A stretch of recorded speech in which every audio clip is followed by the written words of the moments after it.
Deus abençoe a sua vida. Vamos à reflexão de número 33 no livro de Josué.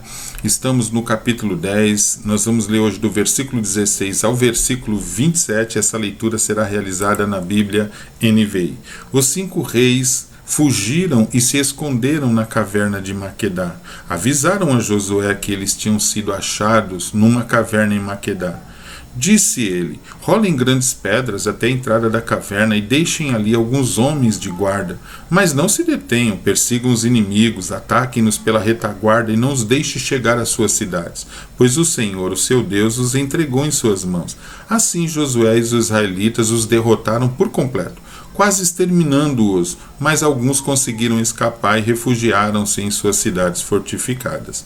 O exército inteiro voltou então em segurança a Josué ao acampamento de Maquedá, e depois disso ninguém mais ousou abrir a boca para provocar os israelitas.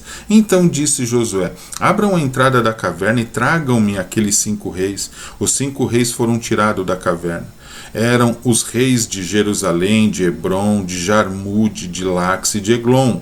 Quando os levaram a Josué, ele convocou todos os homens de Israel e disse aos comandantes dos exércitos que os tinham acompanhado: venham aqui e ponham o pé no pescoço desses reis. E eles obedeceram.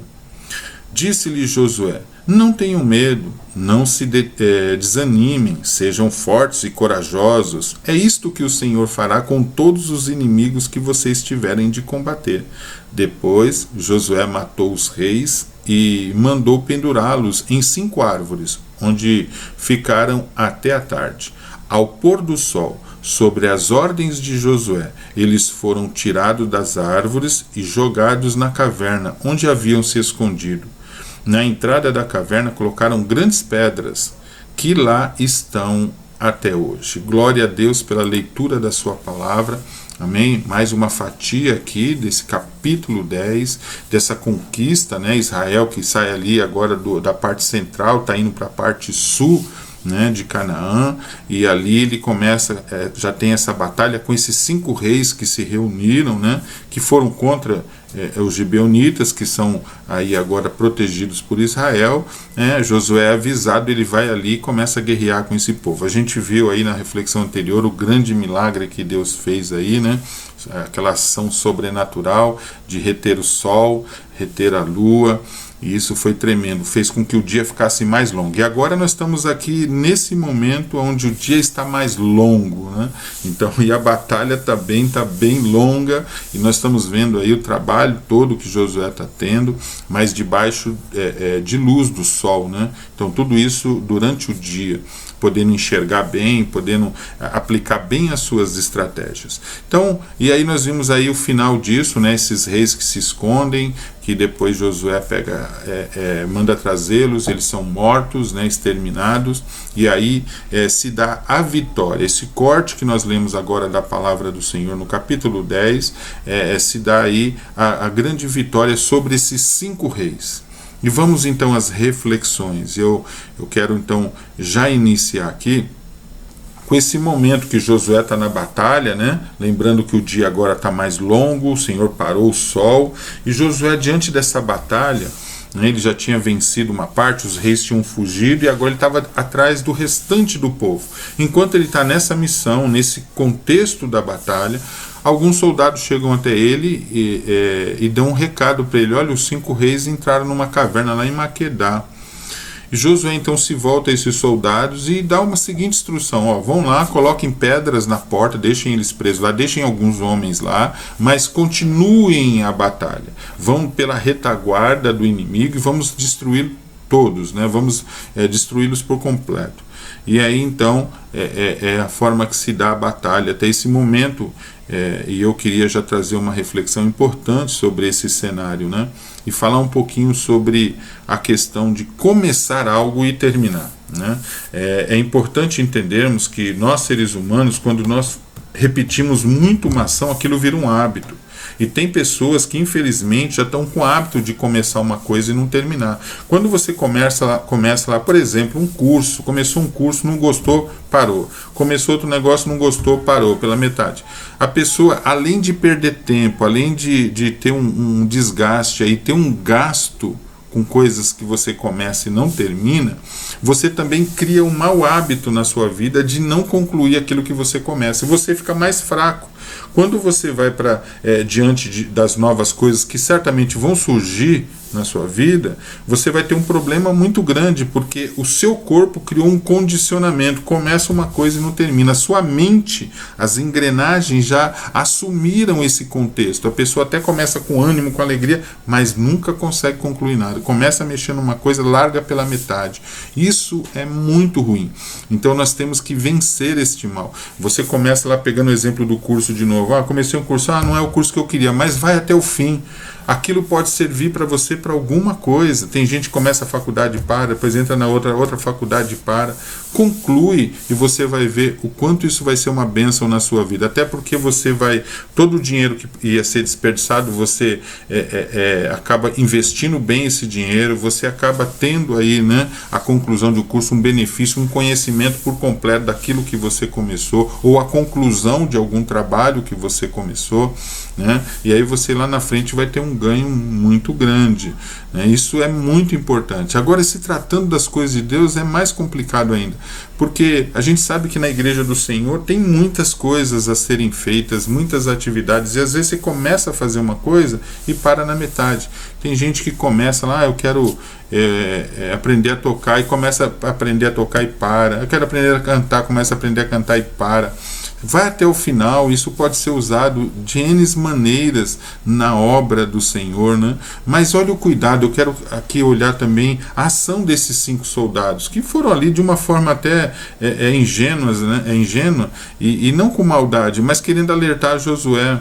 E às vezes acontece isso. Às vezes você está recebendo mensagens, palavra de alguém, né, para mudar o percurso, para abandonar alguma coisa, para deixar alguma coisa de alguém próximo, alguém de confiança.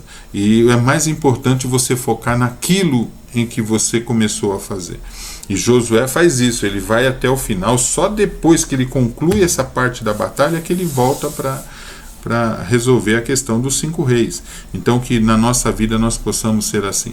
Não deixe que nada venha atrapalhar a obra do Senhor na sua vida. Tem pessoas que começam o ano falando, esse ano eu vou ler a Bíblia inteira. Aí pega o projeto aquele plano de leitura bíblica diária. Começa, daqui a pouco vai enfraquecendo, um dia lê, outro dia não lê, daqui a pouco uma semana lê, uma semana não lê, e daqui a pouco para. Quantos fazem isso? Infelizmente é a maioria que começa com esse propósito e não termina. Aqueles que começam, criam um propósito e falam assim, agora eu vou largar isso, vou largar aquilo, quero uma vida de santificação diante do Senhor. Começa até com força, mas depois está lá no pecado, está lá no erro, não conclui, não dá continuidade àquilo que está fazendo. Isso traz um mal para a vida espiritual muito grande, para a vida pessoal, para a construção do caráter, né? Para a questão da força também, que nós precisamos, tanto força espiritual como força física.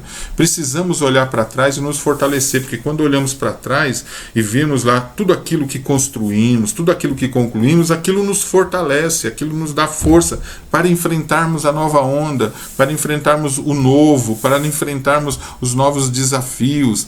Você já vem com algo que te motiva. Aquele que começa e para, ele olha para trás, ele não ganha muito, ele não recebe essa força, muito pelo contrário, ele até desanima. E aí chega a conclusão de falar assim, não sei se eu vou conseguir, ele já começa a ficar enfraquecido. Então a importância de começarmos e terminarmos algo é também termos isso como alimento para as nossas vidas, como um combustível para nos fazer avançar. Isso é muito importante. E agora olhando também para esse cenário aí, a gente vê essa guerra que se dá no mundo físico. Ali é carne e sangue mesmo, né? A gente vê o inimigo sendo morto, destruído, né? E só lembrando aqui que hoje não existe mais isso para nós.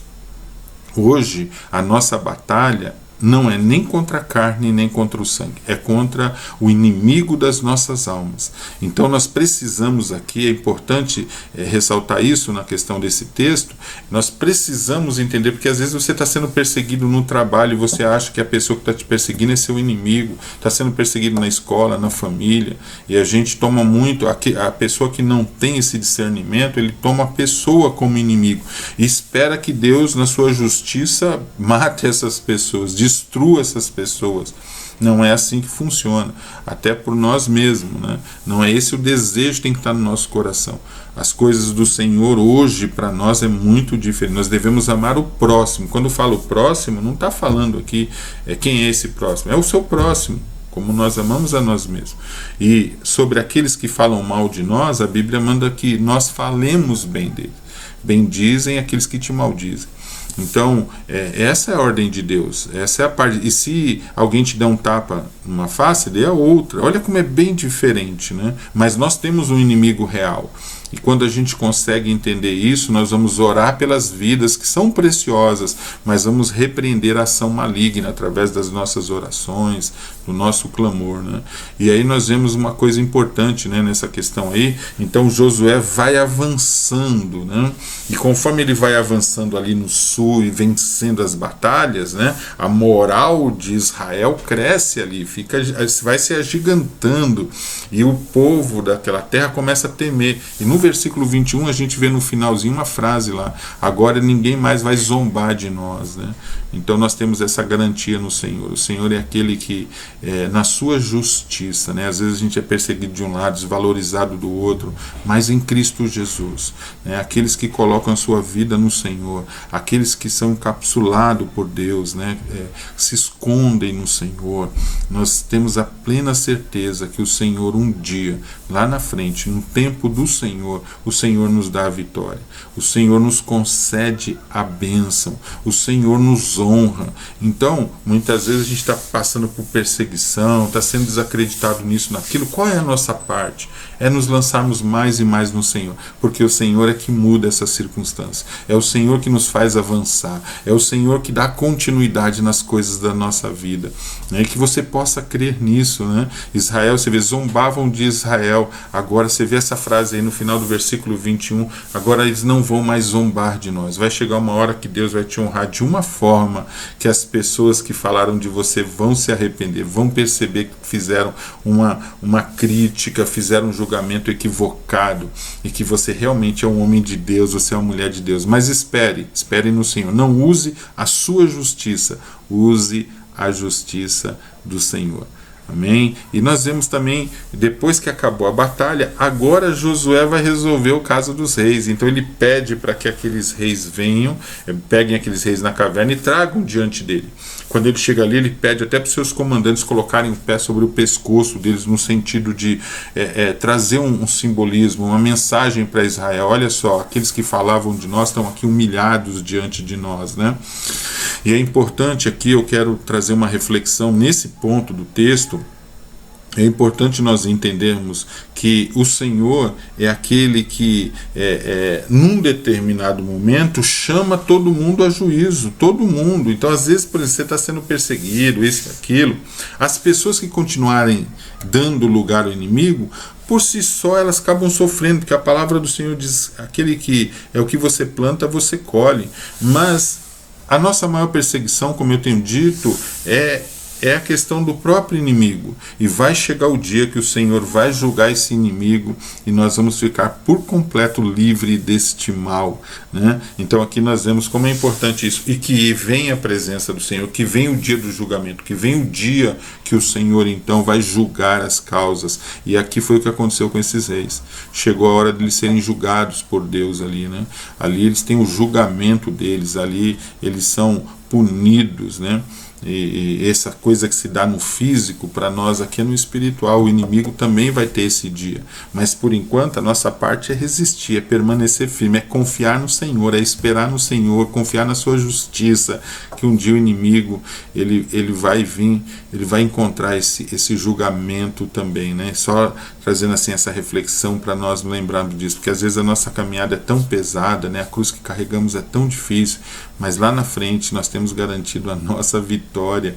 E isso é maravilhoso. Lá na frente nós temos garantida a nossa bênção, né? Então vamos confiar no Senhor. Espera, porque toda aquela situação, às vezes alguém está te envergonhando, alguém está só espera no Senhor. Você vai ver que aqueles que cavam a cova, eles que vão cair, né? Isso vai chegar esse dia. Deus chama esse dia para o julgamento, como esses reis que tiveram seu fim ali, né?